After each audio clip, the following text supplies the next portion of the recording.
up, wake up, wake up, wake up. You're listening to the Whittemore Community Magazine Hour of Power, right here in WPGS 1330 AM on your dial. I want to turn it over to the host, but she makes not. Because I'm not the host of the show. Yeah, it is. That's why the host of the show is speaking. Okay. Good afternoon. Uh-huh. I'm your co-host, Ed McQueen, and very much for our host, and you can take a look at our icon that we have today with us. But we'd be remiss if we didn't begin with our usual sending out our prayers and our best wishes, our condolences to all of our sick and shut in, all over our serving area, and that is over the world, around the world. So those of you in New York and Philadelphia, DC, California. So you're reaching out global first. Yeah, Okay, global because first. we normally start with the local roll call. I know, but that's what we missed it the last time, so I want to make sure we get it last time. Gotcha. All right? Okay, but locally, we got to get our core. Locally, we want to start alphabetically. Allentown, someplace, right? Yeah, Aner, Oh, wow. Bayboro, Burgess. Oh, yeah. Look, Charleston. Okay, really? Okay, Charleston. Budsport, Long, South Carolina. Toddville, Oh, Tabor City. Merle's Inlet. Loris. Lawrence, yeah. Mm-hmm. All right. North Myrtle Beach. North Myrtle Beach. Oh, yeah. Pauley's Island, Green Sea. Plantersville. Paul, did you say Paul? Yeah, you gotta keep up, Oh, brother. okay. Georgetown, Lower Georgetown, Choppy. Gresham. McClellanville. Ah, Right, we getting there. Yeah, Well, Allendale. Yeah. North Myrtle, Socastee. Yes, I see. North Myrtle Beach. Oh, what's it? Was it Mount Pleasant? Okay. Okay. Mount Pleasant. Mm-hmm. Little River, Big River. Wampee, Poplar, That's right. We get there. Hands community over there. Chesterfield. Green Sea and Finkley, Lawrence. Yeah. All right. Did we say, something? We skipped Marion. Oh, yeah, we got Yeah, Marion and Mullins. Marion and Those Mullins. places. Yeah, Britain's Neck, Yeah. Friendship. Grisham. Yeah. Nichols. Nichols. I tell you, That's Nichols right. going through something. We gotta give a shout out to them. Yeah, they're going through something over there with Mm-hmm. the post flooding. You might want to call it. Yeah, right. Mm-hmm. We get to the capital at last. Well, let's say Bucksport. Yeah, we already said Bucksport. Well, we say Bucksport. Yeah, we said Bucksport. All right, 701. Let's scroll back. Bucksville. Yeah, Bucksville, 378. Todsville. Highway 501, Highway 905, Highway 90, 544. Highway 544. 44. Wow. Yeah. I didn't leave. Where does that leave? Shouts out to HGTC and CCU. That's right. Yeah. Speaking of CCU, we'll tell you some things that just occurred here the other day, right? When was it? Saturday at the building was named after one of our locals. Pat Singleton. Singleton. Mhm. Yeah. We'll talk about that a little She's bit. an icon too. Right, yeah. Yeah. Right. Mhm. I'll let Ms. make our guest tell you about that. I think she has the lowdown on that. Mm. You know why? Have you heard of those AKAs? I'm sure they showed up. Yeah, they showed up. I'm sure that's why you have that lime green or apple green shirt on, Mr. I walked They into honor that. you. I walked into that. You're listening to the Whittemore Community Magazine Hour of Power right here on WPGS 1330 AM on your dial. I'm your co-host, Ed We McQueen. can't forget the capital of Conway. We're Oh. not going to go any further until. That's capital. Hey, did we say 905? We didn't Yes. say 905, man. Amen. 905. Yeah, we said 905. Sorry about that, Mr. Engineer. Yeah, and 90, wow. Man, we really need to say that. So, and all of the churches in all of our areas, we do want to send out our condolences, all of your sick and shut in. Okay, so, let's go to the capital. Mr. Engineer, do you know what the capital of Conway is? If you know what the capital of Conway is, give us a call. That's right. Give us a call. Area code She's ready to give it away. 843-248-6365 or 843-248-2890. She's going to give the capital away. She said, is The that what special guest is going to give it away. But yeah, if you know the you capital. know the capital of Conway, give us a call. 843-248-6365 or 843-248-2890. All right? capital of Conway? We'll let them know. We'll give them a few minutes. Yeah, we'll give them some minutes. But for now, let's kick it to our special Yeah. guest. He's the ultimate educator, Yeah, the ultimate ultimate mentor, the ultimate friend, ultimate mama. Yeah. She's everything in our community. Yeah. She's raised a lot of us in this community. And definitely has, she's the ultimate G-mom. Right. Yeah.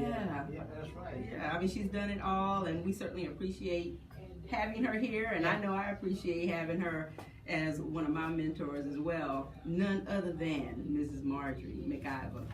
Thank you so much for being here. Thank you very much. Yeah. And it's always a pleasure every time I hear that opening song, Wake Up Everybody. It just puts me in an altogether different mood, because I know that if there's a change that's going to happen, it's going to have to come with us and from us. Amen. Yes, that's So right. we need to be the change that everyone sees. That's for sure. So it's good to be here. It's gonna be. On last Thursday, there was a building at Coastal Carolina University that was named after Pat Singleton Young.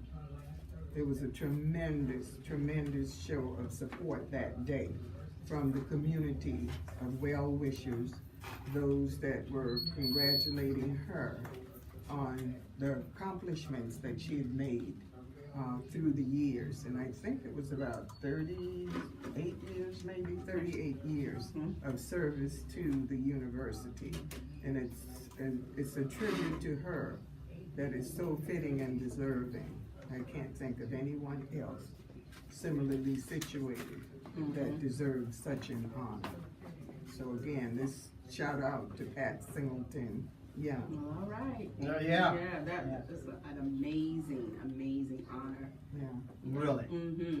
And within the facility, the dormitory, they have some, I guess you'd call it iconic pictures as well. Yeah. Of her with some of the students whom she mentored over the years, and others whose lives she impacted over time. So it would behoove you not to go and visit and see what that dormitory looks like. It's pretty much the state of the arts. Yeah. I noticed that. Yeah. Well, kudos to Coastal Carolina University for going to, endeavoring to honor somebody like that. I know 38 years is a long time, and she must have been a remarkable person. Must have done a lot of remarkable things for her to reach that kind of height that they saw fit to name a building after her. Exactly. Okay, and again, kudos to CCU. And while we're speaking about CCU, CCU produces a calendar of events that takes you throughout the seasons, throughout the year. And I ask that you go online and look at some of the programs that they have to offer this community. The last one that we attended was the Gullah Geechee Conference and African American Diaspora, which took place from March. Was it March? It was in March. March. Yes, March. 19th, I believe. It was that weekend. Well, they had it beginning that Wednesday. You're gonna see it all in the upcoming magazine issue. Okay, very And with good. Community magazine, you're gonna see it all. You All right. had such dynamic presenters there that shared of the African American history and the diaspora as we scattered from place to place, and were positioned in different places across the country as the slaves came over. They shared a wealth of information about that. And then we had a very, very good friend of mine, Mr. Marcus Amica, poet. He is the first poet laureate of Charleston, South Carolina. And he shared of his experiences through poetry. And he acknowledges the love of the city of Charleston, but he also acknowledges that he's to tell the truth. And so if any of you could get hold of any of his poems or his books of poetry, please do so. It just gives you a very good firsthand experience of what life in Charleston was like and how it was during the time of the Emanuel tragedy. And he's just a very good presenter. And then on that Friday evening, we witnessed the performance of Pearlie Sue and Ron and Natalie Days, as well as the Gullah Geechee Ring Shouters. And we had a lot of audience participation, so we do have some pictures that will come out in the magazine. Yeah, in the magazine, yeah, no, number. You're gonna like them. Yeah. Really. That sure showed what actually went on during that week of the conference. And we had two of our well-known cuisine persons, Mr. Dwayne Beatty, Right. who's a master chef. Mhm. And Really? then we had Margaret Soul Food that shared of the Gullah Geechee cuisine at the museum on that Thursday evening. So I'm encouraging you to find out what's going on at Coastal and participate in some of those community activities. It's really well worth it. Across the country, I have to believe that everyone has heard of or have been perhaps impacted either directly or indirectly by what occurred in Charleston on June 17, 2015. And that being what we call the Emanuel 9 tragedy, or the massacre that occurred at Emanuel AME Church Right. on June 17, 2015. As a result of that tragedy, there were many things that occurred across the country. There were people that responded from countries and different continents that shared their disbelief and their sympathetic words and deeds and thoughts and whatever with the Emanuel community. And as a result of that, the church and the church members, the families, the victims, they started beginning to heal, knowing that the response from the communities all across the country was so overwhelming and overwhelming, supportive and sympathetic to the cause. We have now a documentary that's come out that's been co-produced by Viola Davis, and you know her from the movie The Help and some television broadcast. Stephon Curry, the NBA basketball Right. star. They have joined forces along with another person, Mariska Hargitay, Mhm. an award-winning producer, to produce this documentary, which is called Emanuel. This is being shown in theaters across the country on June 17th, which is a Monday night at 7 o'clock, and June 19th, which is a Wednesday night at 7 o'clock as well. I've touched bases with the theaters that are going to be showing this documentary. The Cinemark Theater at Coastal Grand and the AMC Classic Theater in North Myrtle Beach. And those showings will take place at 7 o'clock only, and only on those two nights. I've touched bases with the theaters that are going to be showing this documentary. The Cinemark Theater at Coastal Grand and the AMC Classic Theater in North Myrtle Beach. And those showings will take place at 7 o'clock only, and only on those two nights. We encourage in the listening audience, as well as those that have a vested interest, to please go online and secure tickets for that event. Some of you may say, well, June 17th and 19th, that's so far away. But I promise you, after the experience that I've had, I think it would be well worth it to secure your tickets earlier. And I would suggest that you go online at www.emmanuelmovie.com and to see if you could purchase your tickets online. The churches, there were so many churches that I visited and shared the packet of information with, and most of those were more local churches here in the Conway and Myrtle Beach area. North Myrtle Beach, I have not reached out to an extent except to, I think, one church, Chesterfield. We had contact people to take packets there, and to a couple of other churches, and the churches on Myrtle Beach as well. So if you need some additional information and have problems trying to access the website, I ask that you do give me a call. Most of you should know my number by now, but it's area code 843-907-1406.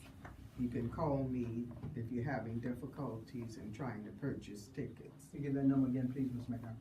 It's area code 843-907-1406. The AMC Classic Theater up in North Myrtle Beach, that's at the mall? Yes, Colonial. Yeah. It's Colonial Colonial. Mall. Oh, yeah, okay, the old Colonial Mall, okay. All right. So Ms. McIver, I'm reading this one sheet here that talks about what the documentary highlights. And, you know, it's really interesting because I know that people will think of a documentary in terms of giving a lot of details, some that may be a little bit shocking or what have you, but that's not how this documentary is set up. Yeah. Explain what the audience will view on those nights. Well, I will not get to see this documentary until the weekend before this showing. Okay. However, we must remember it's a documentary film. It is not a movie. I have all ideas that a movie will be forthcoming, but this documentary will give the viewers an opportunity to hear from the survivors as well as family members of those that were killed in the tragedy. And it would show the spirit of how the community came together and the acts of forgiveness that were shown and demonstrated during this time and the aftermath of the tragedy. And so, of course, this is very personal for Ms. McIver, considering the fact that her sister was one of the victims of the shooting. And if you can enlighten the audience on some of the shows of support. I know you said that it came from all over the country and all over the world, but to, you know, the best of your recollection, what were some of the things that, you know, the people from across the country were doing to show you all that they were trying to support and comfort your family and also the families of the other victims? Well, in Charleston alone, they amassed a wealth of cards and quilts and just different kinds of artifacts that help with the healing process. I do have in my possession one of the quilts that was made, some of the other artifacts, because there was so much, so the families of the victims were able to, you know, access some of the materials that were sent to Emmanuel for the family. So I do have some of those. Another show of support came from communities that invited the families to come and share. Colleges, Coastal Carolina University had a program to honor the victims, the families, and whatever. And we went to Benedict College. They had a wonderful program there as well. A panel of family members who were able to share their involvements, their relationships with the victims. I also had an opportunity to visit a Jewish community in Great Neck, New York, We were flown there and shared in some activities that they themselves were trying to understand this thing they call forgiveness. Forgiveness, And my comment was like, how do you view your God? How do you view your God? If you don't have that element of forgiveness, then I wonder who you're worshiping and how you're doing that. That was my take. Now that was only me. What? It was a program that they do annually on forgiveness. Oh, okay. And the community was trying to figure out how is it that we could forgive with such a Such a horrific tragedy. Yeah. And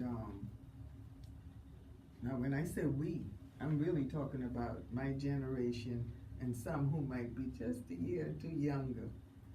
It was more difficult for the younger people Yeah. to accept. In that, they lost mothers, they lost grandmothers, they lost aunts and an uncle, and it was just a lot for them to understand. How do you forgive someone for committing such an atrocious act? Through it all, people like Marcus Amica, the poet, who helped us in some spiritual groups that were in Charleston during the time, and at Satilli Theater held, as well as the College of Charleston, held a lot of events that helped. And what really helped too was the healing of families that were going through, more emotional situations. The Empowerment Center that's now housed at Emmanuel Housing. And these folks would provide a lot of counseling to family members. MUSC also supplied a lot of the counseling for the family members. Any opportunity that I get to go back and share in the families' situations, then I do so. And as a result of it, I've just got collages of memories and artifacts and materials that I've accumulated or put together that helped me. The buttons for all of the family members. They're asking that I try to come up with some buttons, but the volume of it would be too great. I will do it locally as much as I can, but for the masses of folks, it'll be a little difficult. Yeah, but it's been You've certainly been keeping it in the forefront ever since that occurred. Okay, especially in Conway, and I think it has penetrated some of the people who don't have any knowledge of that even happening. Believe it or not, some didn't know. Okay? Well, I mean, as horrific as it was, it's still fun. There were much younger people, but they didn't know that it occurred, and more so, they didn't know why. Okay. Well, after I sat through 5 weeks of trials. Every day, I would either leave Conway on a Friday, or Saturday, or Sunday to get to the courtrooms on Monday. And for 5 weeks, the families went through a daily reminder of what that night was like. And I know for sure that it would be a difficult situation for many people to at least even see on film. I mean, we've seen horrors on film, killings, murders, and that kind of thing, but when it comes that close to home, it's a different kind of experience. And we witnessed all of that in the courtroom, but was allowed an opportunity not to witness everything if we so chose, not to do so. But I just needed to know, and it was horrific enough to watch. Some folks were asking me about children, and I had mixed feelings about the children. Well, the documentary may be fine. The only drawback to that is I would like to have an opportunity to work with communities and children, to share with them what it is that Emmanuel tragedy entailed. If they don't have a background, this documentary is not gonna mean too much It's to not gonna resonate them. with them. Yeah. So, I'll offer my services to anyone that would like to, and maybe we'll get an opportunity to convene a group of, young people to share with them prior to this documentary film. So they will not sit there for the hour and a half and just be clueless Right. as to what it's Exactly. all about. I always believe that the education needs to come prior to situations like this. Let me remind the audience that that's one of the reasons why we are having Mrs. McIver on here to really further get the word out, if you might say, about this situation that seemingly everybody doesn't know about. It should be, like everybody should know, okay, about the situation that occurred there and tragedy that occurred there. And when you find somebody, especially a young person, and they're the ones that really need to know, because they need to carry it with them the rest of their lives. But when you find them not knowing, it's kind of disturbing, and then it's up to us to get the word out to kind of educate them as to what occurred and why it is important to keep that in the forefront. I was told as recently as today that the children need to be involved, and I concur, but I also know that we need to educate them. And Ms. McIver, as you were speaking about pretty much the foundational pieces surrounding the creation of this documentary, I couldn't help but think about what your role has been and was in the civil rights movement, and the things that you encountered and witnessed and were, a part of as a participant in the movement. And so, of course, when this tragedy occurred, as someone who was, watching the story unfold on the news, my thought was, this is happening still. And, you think back to the historical accounts of church bombings and things that happened to innocent people, during the civil rights movement. How did it resonate with you? And I know initially it was probably something that was so shocking you really couldn't wrap your mind around it, but as you move through the process and filter through the information, did it take you back to a time when it was things as tragic as what happened at Emmanuel, when they were happening and almost on a daily basis? Well, as I grew up in Charleston, South Carolina, I grew up in pretty much a segregated city. When I was born on Anson Street. That's the street where the Gilliard Auditorium is right now. So we were displaced from our homes so that facility could be built. And then we moved on Calhoun Street. And no sooner than we got settled there, we were displaced again for the aquarium. The aquarium is there, the high rises are there. The water is there, but that is going to be the site, the second, second residence that we had in that area is going to be the new International African American Museum. I'm a part of that. I'm also soliciting the contributions and working on helping them to reach some education goals right now, monetary goals. They've already secured the funding to build. Now they're working on the educational pieces that will be housed in the museum. So if you need any information on the International African American Museum in Charleston, please feel free to contact me. I've got brochures, I've got information that you can complete to let them know your level of either funding or your level of involvement, because they need things other than money to help them be successful at to get the word out. Also, in the 60s, I was a part of the youth group that was involved in the marches. I was arrested many, many times, in jail many, many times. But as a result of those experiences, and we were able to desegregate a lot of the business facilities in Charleston, especially downtown Charleston.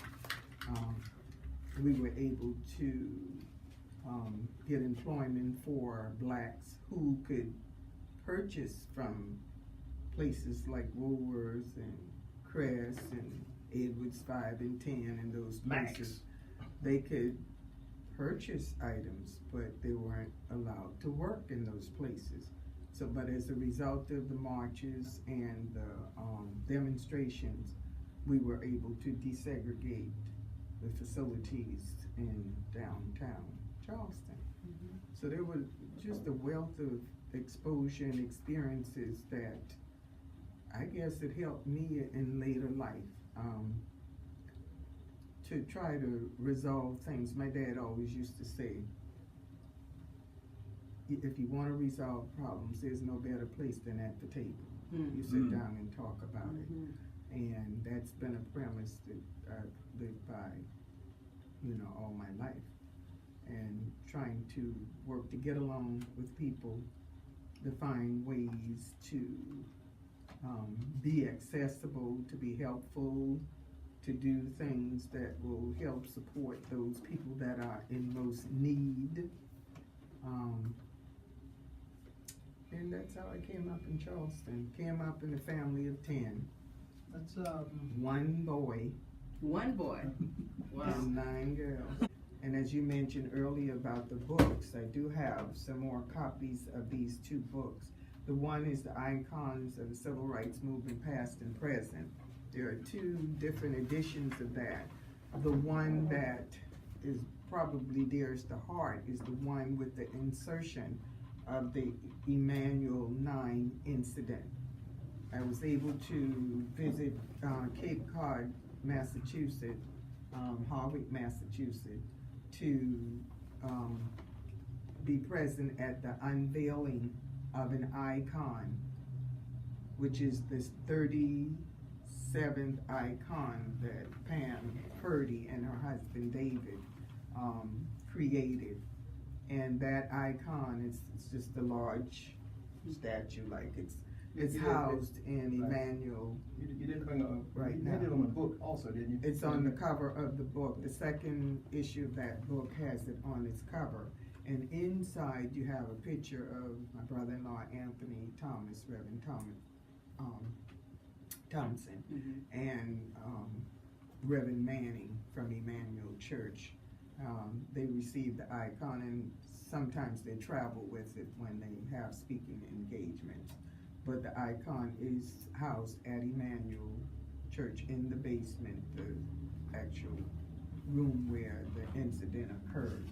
The other book is A Journey from Slavery to the Presidency.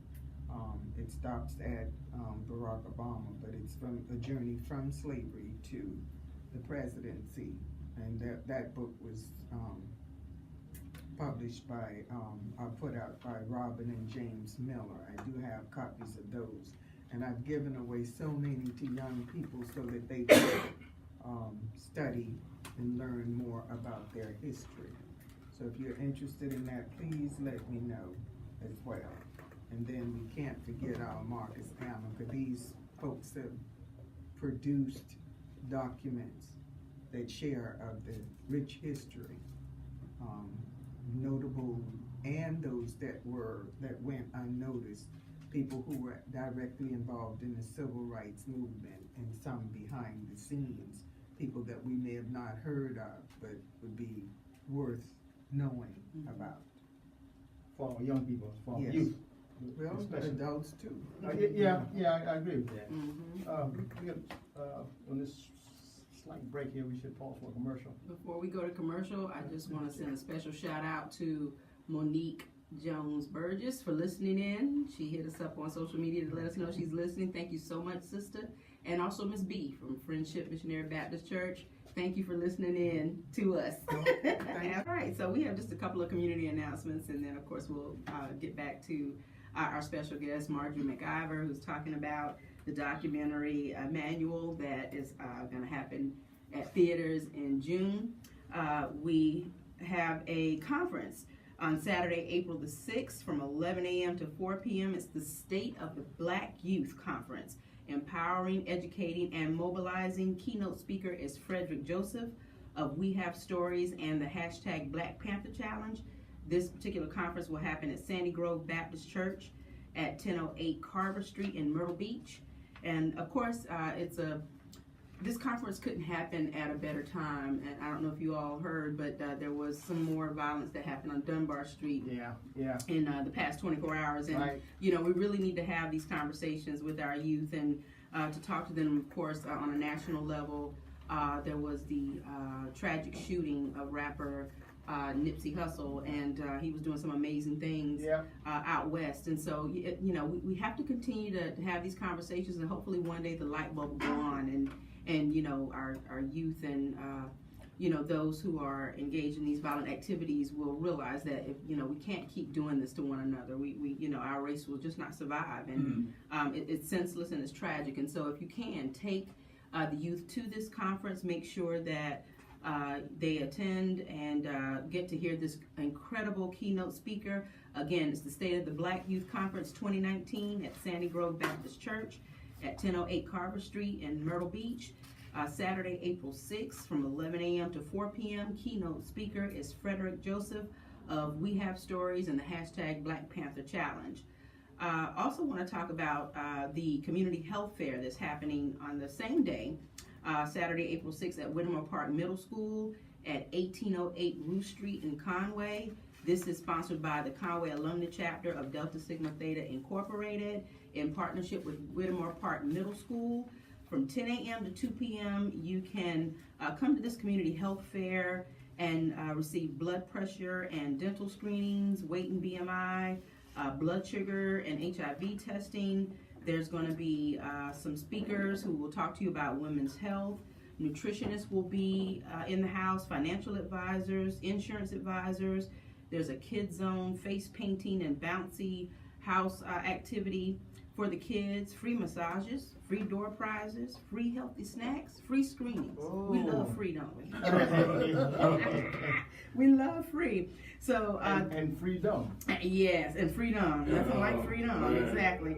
So there's going to be a schedule of events. They'll start with a morning stretch and yoga, salsa dancing at around 11:30 a.m., healthy snacks and lunch at noon, and then a mental health roundtable at 12:30. This is a wonderful community health fair event, and we certainly want you all to make plans to attend. And then the last announcement that I have for today, Kappa Alpha Psi Fraternity Incorporated, Conway Myrtle Beach Alumni Chapter, is hosting their third annual Mother-Son Dance on Saturday, May 4th at 6 p.m. It's going to be from 6 p.m. until 9 p.m. at the Mary C. Canty Recreational Center at 971 Canal Street in Myrtle Beach.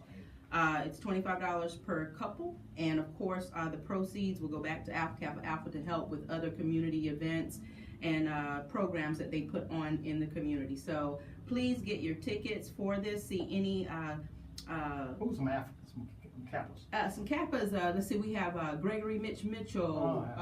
Well, hey, you're Dr. Winston McIver Jr. Yes. Her son. Dr. Mack. You can see Dr. Mack. That's why I said that. Yes. There's some other Kappas in the area. Good dog. I know. But anyway, basically, see a Kappa, get your tickets, Mother-Son Dance. May 4th is going to be awesome. My premise now is that we will have to rechannel some energies. Rechannel energies in ways that people will survive whatever the situation is. that people would be able to, and I understand what you're saying, but people would be able to come together and try to work through issues, even on the smallest scale of an incident that might occur in a classroom in any school, any given school on any given day. That we start looking at those little situations, little incidences that for some people it might not mean much, but to others it might mean a lot. We have to start looking at those things and try to rechannel some of the energies we have in ways that we can win and that we can be more productive. I think you're quite right, because a lot of our history has gone unnoticed. And when I say unnoticed, I mean not acknowledged at all. And that in so many instances when it is revealed, the history is revealed, there's a clash. For instance, on Monday evenings, I take a theology class, theology of, Black liberation. And it's been an eye-opening experience for me, knowing now more of the connection between Black liberation and the Bible, the early beliefs and opinions about even women. There's so many issues that we could even deal with and encounter and fight for and fight over. We're going to have to be a little bit more strategic in what we do if we don't want the blood shed, as what you've indicated. Because I just being in that courtroom during the trial, I listened to everything. And everyone who knows me know that I take notes. And I've got notes, words that came out of everybody's mouths during the trial. It didn't matter who was speaking, I've got it in my notes. Now you can also buy those recorders or whatever. Whatever. It costs a good bit of money to buy that, but I've got my own personal notes. And as I went through listening to the information shared about Dylann Roof, I was alarmed. And alarmed to the point that as I witness what's going on in the news today, I can see so much evidence of what you're saying. I just hope that, God forbid, that kind of bloodshed is not realized. And I understand where you're coming from, but after having listened to everything that occurred with that young man, Dylann Roof, he had an insight into something that seems to be coming to pass. So I just hope that as we encounter situations that may tend to be difficult, that we pray first before we actually act or react. And that's my take on that. There's some positive things that are going on in communities across the country that will educate young people. And I'm working with a couple of young ladies right now with Mary Jan Owens on, I believe it's the 21st of April. The group that we took to hashtag Never Again to Washington, D.C. after the killings in Florida. We are going to reconvene that group on the 21st and have dinner with them. We're going to have a speaker, Vanessa Ellaby White, who's with NASA, recently new position that she just got a great promotion. She's going to talk to the young people. It is nothing there for old people. So I'm asking you all to stay away This is We're for, talking about the audience now. this is Talking for about the young audience. ladies. She called and Young. young ladies that we really need to get a message out to. Okay, PJ's not here. All right. And the other thing that's gonna occur, now, you know, Vanessa is homegrown. Yes. Okay. Right. And, another thing that's going to happen on June 14th in Charleston, Barbara Hickman Y is going to, I'm gonna accompany her to Charleston. She is going to speak to a group there, a group of, students, middle and high school students. And that's that Friday, June 14th. And you know, Barbara is big in Intel. Mhm. And she's doing some wonderful things. And both of these young ladies are involved in what we call the STEMS programs, trying to get kids involved in math and sciences and things of that nature. And these are the kinds of things that we need to continue to promote as we hear about them. The conference that April talked about, we need to elevate some of those things and downplay some things. So. Mhm. So you've been listening to the Whittemore Community Magazine's Hour of Power right here on WPJS 1330 AM with the icon, Marjorie McIver. Thank you so much for being here today. It certainly was a pleasure. It's always a pleasure. One day we're gonna call this the 2 hour of power. I'm not opposed to it. An hour is just isn't enough time. We I have mean, good stuff like this, yeah, you know, like great this all the time. conversation. Yeah, you know, and give people more opportunity to call in and stuff like that. Mm-hmm. Yeah. Absolutely. We get some money one day. Well, don't forget to get your tickets at emmanuelmovie.com. That's www.emmanuelmovie.com. Tickets are listed at $12.50 for adults, $11.50 for seniors, and $10.50 for children. And as Ms. McIver said earlier, the seats at the Cinemark Theater at Coastal Grand are filling up fast. And of course, there's seating at the AMC Classic Myrtle Beach 12 in North Myrtle Beach, which is the old Colonial Mall Theater. There's seating available there, so you still have an opportunity to get tickets for that theater as well. There's only 2 showings, Monday, June 17th, and Wednesday, June 19th, only across the country, right? Mm-hmm. Showtime is 7 p.m. each night. I'm going to get my ticket tonight. Tickets. Oh, okay, all right. And so I want to make sure that you all have that information. We'll post it as well to wcmagazine.net. Right. And I'll post it to the network. Network. Absolutely. Mighty network. The Mighty Network. That's right. Yeah, y'all should really go into that website. I mean, especially of those of you who are even thinking about going into business in our neighborhoods right here. It rattles around you, and it gives you a lot of insight and things to help you make a decision on how far you want to go into business. Mm-hmm.